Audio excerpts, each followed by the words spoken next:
Orlando Cruzata, director de los premios Lucas, ha reconocido abiertamente la práctica de la censura en la televisión cubana, justificándola como parte esencial de una política cultural destinada a proteger la imagen de la revolución. Hace algunos días, en medio de la farándula contrarrevolucionaria, Cibercuba hizo un refrito de una entrevista que les realizara Cuba Debate a Orlando Cruzata y que, por supuesto, les recomendamos. La entrevista de Cuba Debate, obvio. Lo curioso es que, para graficar el video que hicieron a raíz de su refrito, Cibercuba no tuvo mejor opción que usar mi imagen. Y como no están pagando ni pidiendo permiso, hemos decidido usar hoy bastante material producido por nuestros queridos odiadores para hablar mal de su presidente, Mr. Donald Trump. Sube el volumen para que en su barrio sepan que ya empezó el programa de la contrapropaganda comunista. Esto es Con Filo, un espacio para mostrar con todos los matices, las noticias, los hechos, las matrices de opinión que circulan en los medios y en las redes sobre la realidad cubana. Vamos a rasgar la costura de la manipulación mediática y adentrarnos en la arista filosa de los acontecimientos.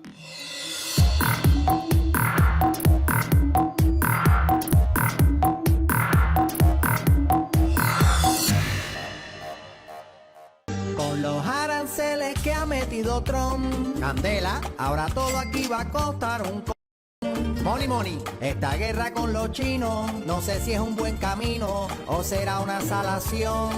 Hay que esperar. Yo te juro tengo una preocupación, porque aquí de China hay mucha importación. Todo, y donde quiera que caminas, todo es made in China y eso da preocupación. Las tarifas de Trump son la noticia. Las anuncia, las aplica, luego las pone 90 días en remojo, excepto las que aplica contra China. La bolsa tambalea, todo el mundo nervioso. Pero sin duda el efecto más sorprendente es que ha sembrado desazón dentro de las filas de la contrarrevolución cubana.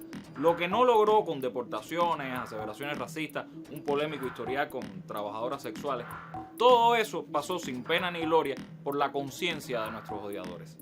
Pero empieza a afectarse el consumo y hasta alguien que se identifica como 100% gusano arremete contra Trump y los trumpistas, sobre todo los Made in Cuba. Ahora que Trump decía que cuando un presidente el stock market perdía 1000 puntos, el Dow, había que hacerle un impeachment, ¿dónde quedó eso? ¿No era que era la época dorada? ¿Dónde quedó eso? ¿Cuántos más trillones hay que perder para que ustedes entiendan el desastre que es la política de su líder supremo? Pero a ti no te importa. A ti no te importa, pero debería importarte porque la mayoría de ustedes, trumpistas de Miami, lo que ganan es una mierda. ¿Oíste? Y el salario no te alcanza. No era que la renta se iba a poner más barata. Explícame eso. No era que todo se iba a poner más barato. No, papá, no, nada se va a poner más barato. Todo se va a poner más caro. Pero ustedes son tan anormales, discúlpame la palabra, son tan anormales que por tal de no decir que se equivocaron, por tal de no decir que Trump es un imbécil, porque juega ajedrez de 4 dimensiones. Loco, Trump en su vida se paraba hablando de un tablero de ajedrez que es ajedrez de 4 dimensiones. ¿Qué tú me estás hablando a mí? Pareciera que el entusiasmo inicial por Trump, aquel que germinó en su primer mandato, que propició añoranza durante Biden, aunque aquel señor no hizo las cosas con Cuba de manera muy distinta a Trump, ese entusiasmo reaccionario y ultraconservador pareciera estar marchitándose. Por supuesto, los hay que no se dan cuenta de nada y siguen jugando a los vaqueros, como nuestro amigo Willy Compota, el nostálgico de la Brigada 2506, que sigue amenazando con invadirnos, él solito, y ahora tiene una barba enorme, así que habrá que acogerle miedo. Cubanos, bendiciones para todos. Mis hermanos, fuerte abrazo patriótico desde el sur de la Florida, la coalición de todos los comandos en unificación en el entrenamiento en el que estamos por la libertad de nuestro pueblo. No olviden eso, que estamos desde el exilio unificando y llamando a la unión y a la fuerza para poder confrontar a esa dictadura asesina que no se va a quedar en el poder por mucho más tiempo. Nosotros los cubanos, resistencia de la libertad de nuestro pueblo, la coalición de todos los comandos unidos, vamos por la libertad de nuestro pueblo y llamamos a la unificación. Que Dios nos bendiga y nos siga encaminando en el camino. Los que sí no reaccionan son los traidores, los políticos que representan a su electorado, pero contra Trump ni en el golf. ¿A qué se dedican? Que otro se encargue del país donde viven. Lo de ellos es hacernos la vida más difícil a nosotros, los que estamos en Cuba. Y para eso siguen haciendo campaña contra los servicios médicos cubanos. Pero de eso que nos hable Gabriela Fernández, que tiene a Marco Rubio y a los odiadores tradicionales en la mira. cada rato resurge en el panorama mediático una campaña de descrédito en contra del sistema de salud cubano. En esta última temporada contamos, por supuesto, con la valiosísima e infaltable opinión de la embajada gringa, que, no contenta con ir provocando revolturas de estómago, se atreve a cuestionar la calidad de nuestros médicos. Y no solo la formación, las misiones médicas y a los países que las contratan. Incluso se vanagloria de sancionar a los funcionarios que tengan algo que ver con ellas.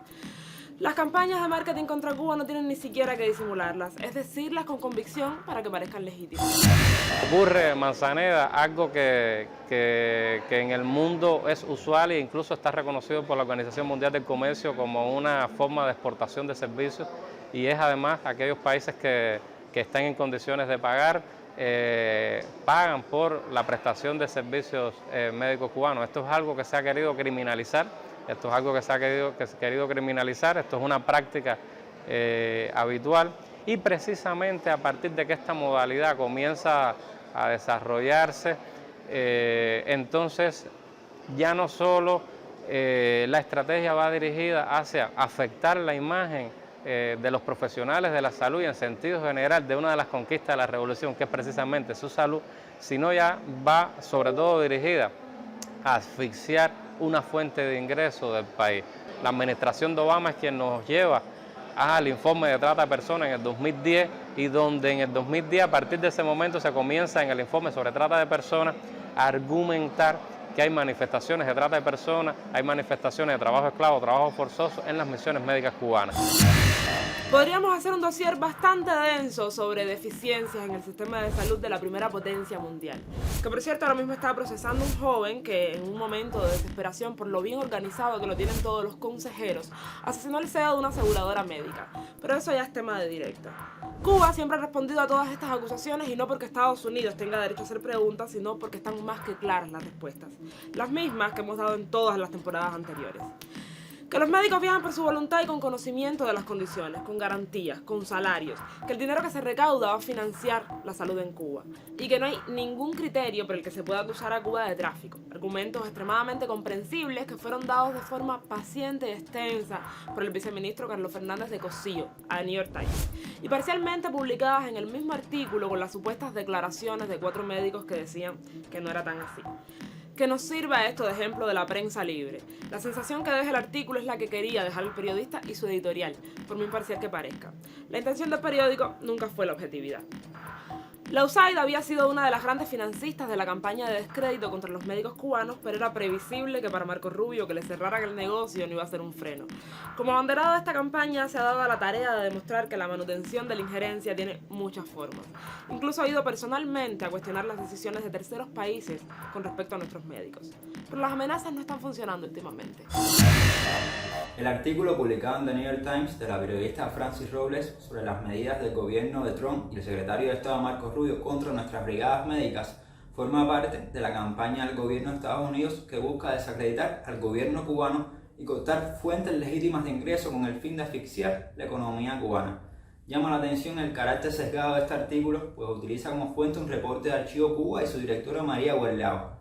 Se trata de actores con una amplia trayectoria contrarrevolucionaria con sede en Miami. Estos mismos actores históricamente han recibido fondos de organizaciones como la Fundación Nacional para la Democracia, vinculada al gobierno de los Estados Unidos, con el objetivo de fabricar mentiras contra Cuba a fin de justificar esa política de hostilidad. El artículo omite también deliberadamente que los ataques contra la colaboración médica cubana forman parte de un diseño que busca incrementar el asedio y las presiones del gobierno de Estados Unidos a terceros países, con el objetivo final de asfixiar la economía cubana. El artículo además ignora las compensaciones que Cuba recibe y que se basan en acuerdos intergubernamentales y son una práctica coherente con la cooperación sur-sur reconocida por las Naciones Unidas, y son similares además a la actividad de organizaciones que brindan estos servicios.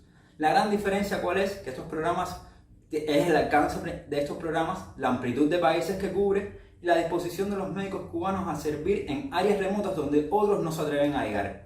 Como parte de los ingresos que recibe Cuba son empleados también en el propio sistema de salud cubano.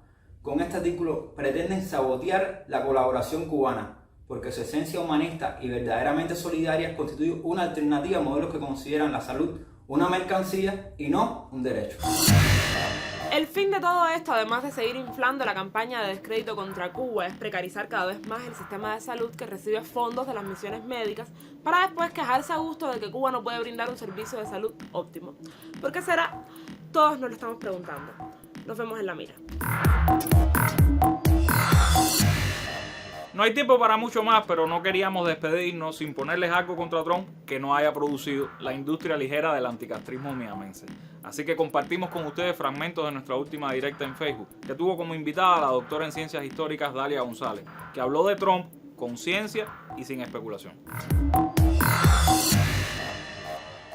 El trumpismo, que es algo a lo que se le dio nombre a partir de Trump, pero el trumpismo como fenómeno es algo que es anterior a Trump y lo trasciende al mismo tiempo, o sea, es un fenómeno que es una reacción a cambios estructurales en la sociedad de Estados Unidos que tienen que ver con el impacto de la crisis, con la pérdida de estatus de ciertos sectores, con los procesos migratorios y en definitiva es algo que se alimenta a partir de lo que podemos denominar populismo de derecha en Estados Unidos. A partir de Trump se empezó a hablar muy claramente porque era ya inocultable de populismo de derecha, que no es que nació ahí en ese momento. Estados Unidos tiene una tradición muy larga de populismo de derecha y de populismo de izquierda, como ha tenido tradiciones de movimientos socialistas, que ellos, de los que no hablan y que han sabido con mucha habilidad ocultar, pero que también han tenido líderes socialistas importantes a principios del siglo XX, en fin. Y esta crisis del 2007 vino a acelerar un grupo de procesos que son anteriores, que vienen de los años 70, que tienen que ver con los cambios en la economía, con los cambios en el capitalismo, con el tránsito hacia esto que se llama capitalismo del conocimiento, economía del conocimiento, y la pérdida de puestos de trabajo. Un momento en el 2009, en medio de la crisis, que Estados Unidos llegó a tener un 10% de desempleo, que es muy alto, ¿no? A mis estudiantes les pongo el ejemplo de relaciones personales, de relaciones de pareja. La crisis, que no es necesariamente el fin de algo, sino la crisis es un momento de bifurcación de caminos, un momento en que algo no funciona y hay que tomar otro rumbo. La crisis no inventa el problema estaba. La crisis lo acelera. Entonces, en el caso de Estados Unidos, con el tema, sí, empezó a haber cambios en la estructura del empleo. Nuestro personal técnico ha tenido problemas personales y está aquí como que muy conectado con lo que está diciendo Dalia. Cambios en la estructura del empleo que implica que hay sectores de bajos ingresos, o los inmigrantes, que se conectan mucho con el trumpismo, que empezaron a tener menos disponibilidad de puestos de trabajo. Dentro del movimiento Right hay personas que están diciendo que Estados Unidos debería crear un etnoestado blanco. Hay personas muy radicales en ese sentido, y eso se conecta con una larga tradición que tiene Estados Unidos de nativismo, de racismo, donde las leyes migratorias han tenido un carácter muy racista en diferentes momentos de la historia, y también Trump supo jugar con todo eso y catalizar una serie de sentimientos que le ayudaron a, más allá también de las reglas del sistema electoral, que también lo ayudaron a ganar en el 2016, y bueno, ahora otra vez, porque evidentemente en el tiempo, en los 4 años de Biden, el trumpismo seguía estando presente. Por eso te decía, el trumpismo no es solo Trump. Si recuerdas bien, el primer mandato era un discurso muy contra el comunismo, contra el socialismo, y Venezuela, Cuba, Nicaragua, porque eso, y una de las cosas que decía era, eso nunca va a pasar aquí. Entonces, cuando él decía, eso nunca va a pasar aquí, no solo está siendo hostil con Cuba, sino que está hablándole también a sectores dentro de Estados Unidos que pueden tener cierta afinidad también con este movimiento de Bernie Sanders, jóvenes pero no tan jóvenes. Entonces es un discurso también hacia afuera y hacia adentro. Entonces hay de todo. La historia nacional de Cuba ha sido la búsqueda constante de la soberanía, de la independencia, de mantener la soberanía nacional. Entonces evidentemente hay dos proyectos ahí que son antagónicos, y eso es decir, ese antagonismo es el encuadre de la relación. Adentro pasan muchas cosas, podemos tener mejores relaciones, las hemos tenido en otro momento, puede haber cambios en la política, pero es difícil salirse de ese marco mientras los dos países defiendan sus respectivos proyectos nacionales. Síganos en nuestras redes sociales, estamos en Facebook, Instagram, YouTube y Telegram. Por el momento, hasta que nos bloqueen. Este viernes toca nuevamente directa y se le estaremos dedicando a Girón y a los que, como Willy Compota, un día se arriesgaron y perdieron. Por acá, por el vidrio, regresamos el próximo martes justo después de la novela. Hasta entonces, manténgase con filo. Chao.